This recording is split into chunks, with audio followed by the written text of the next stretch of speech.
জাতীয় সুনির্দিষ্ট অভিযোগ আসলে নিশ্চয়ই আমাদের যে কর্তৃপক্ষ তারা ব্যবস্থা নেবে তার বিরুদ্ধে।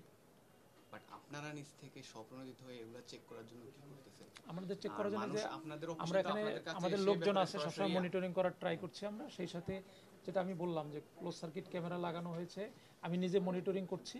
আর কোনো তথ্য যদি আসে আমরা তবে স্যার আমরা কিন্তু আজকে এটা প্রমাণ পাইছি, প্রচুর ট্রান্সফার হয়েছে আমি আসার পরে এখানে আজকে আমরা এটা প্রমাণ পাইছি। তবে এটা তার মৌখিক বক্তব্য, অসুবিধা আমি একটা একটা করে উত্তর দিচ্ছি যে আমরা কি কি ইনিশিয়েটিভ নিয়েছি। এর মধ্যে এই 5 মাসে প্রচুর বদলি হয়েছে, এই পূর্বাঞ্চল স্টেট থেকে এই স্টাফদের বদলি করা হয়েছে।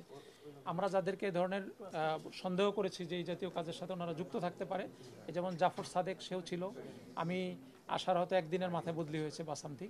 তো এই জাতীয় যারা এখানে এই ধরনের কাজের সাথে যুক্ত থাকে, যারা অফিসিয়াল ডেকোরামের মধ্যে যায় না, সেগুলোকে আমরা অনেক বদলি করেছি এখান থেকে অন্য জায়গায়। আসলে বদলি কি আসলে কোনো অ্যাকচুয়াল শাস্তি যে এরকম দিন দরবার করে যে একটা পাইলে এটা হয়েছে যে এটা আমাদের সন্দেহ করে যেটা করা হয়েছে কাইন্ড অফ ঘুষের মতোই।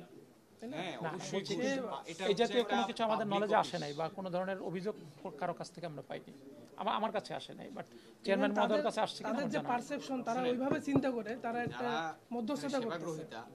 তারা আপনাদের অফিসে এখানে সিন্ডিকেট ডিঙ্গিয়ে আপনাদের কাছে আসবে, এরপরে মানুষজন সাধারণত আসতে চায় না, কারণ তারা জানে যে বসুন্ধরা ডায়াপেন্ট এখন আরো উন্নত। এই hot air through top sheet দ্রুত শোষণ করে সোনামণিকে দেয় কোমল অনুভূতি। এখানে এসে ওদের এগেইনস্টে আপনাদের কাছে অভিযোগ করলে তারা আসলে আরো বিপদে পড়বে।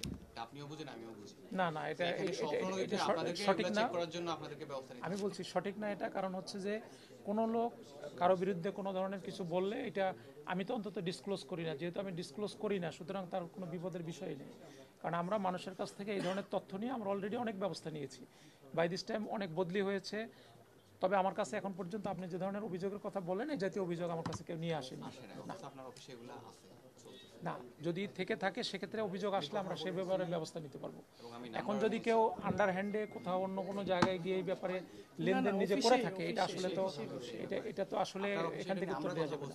আপনি জানেন না যে এই অফিসে এগুলো আছে কি না, আপনি বলতেছেন মানে আপনি অবগত না। এখন আপনি যদি ছদ্মবেশ আকারে এটা করে ব্যবস্থা করে থাকেন, আমার পক্ষে তো ছদ্মবেশ ধরে তাকে জিজ্ঞাসা করা সম্ভব হচ্ছে না। হচ্ছে কি হচ্ছে না এটা ডিপেন্ড করে বাস্তবতার উপর, যে আসলে এটার অভিযোগ আসলে সেটা আমরা যদি সত্যতা খুঁজে পাই, সেক্ষেত্রে নিশ্চয়ই অথরিটি এখানে ব্যবস্থা গ্রহণ করবে।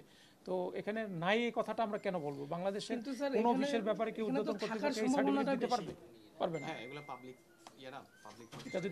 এটা যদি অভিযোগ আসে, তো আমরা তো এটাকে প্রথমেই না বলতে পারবো না যে না এটা সত্যতা নয়। আমাদেরকে এটা তদন্ত করে দেখতে হবে। ক্যাটাগরাইজের যে বিষয়টি ছিল, এটা আমি বলছি আপনাকে, এটা আমাদের দেশের আপনারা সকলেই জানেন যে 1953 যে টিআই অ্যাক্ট যেটা আছে, টাউন ইমপ্রুভমেন্ট অ্যাক্ট অনুযায়ী 1969-এর রুলস আছে, যেটা সেই রুলস অনুযায়ী আপনার এর আগে চলতো ওই সময় থেকে। পরবর্তীতে 1985-এ সেই রুলস কিছুটা সংশোধন হয়। পরবর্তীতে 2009 সালেও সংশোধন হয়েছে। এরপরে সংশোধন হয়েছে 2024 সালের 28শে এপ্রিল, লাস্ট সংশোধন হলো, সরকার করেছে 28শে নভেম্বর 2024। এই হচ্ছে আপনার বিধিমালা এবং আপনার আইনের বিষয়টা। আর নীতিমালা সরকার যখন যে ইমপ্রুভমেন্টটা করেছে, যেসব জায়গায় ডেভেলপমেন্ট ওয়ার্ক, যেমন পূর্বাচলেরটা যে করেছে, সেখানে আমরা অ্যাকোয়ার্ডটা করেছি 93-94 থেকে শুরু হয়েছে।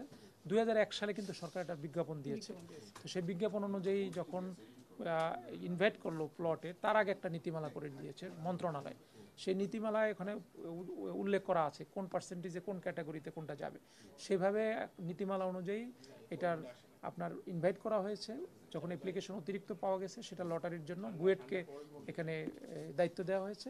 বুয়েট থেকে এটার লটারির যে রেজাল্ট এসছে, সেই রেজাল্ট অনুযায়ী এখানে বরাদ্দ দিয়ে দেওয়া হয়েছে। তো আমোক্তারের বিষয়ে একটা অভিযোগ রয়েছে, দুদক এই ধরনের চিঠি আমাদেরকে দিয়েছে, আমরা সেই ফাইলের ফটোকপি দিয়েছি দুদককে।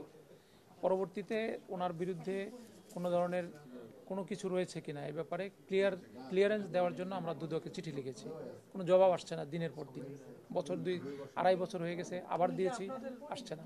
উনি ক্লায়েন্ট আর কি, উনি ভুগতেছে অনেক দিন যাবত।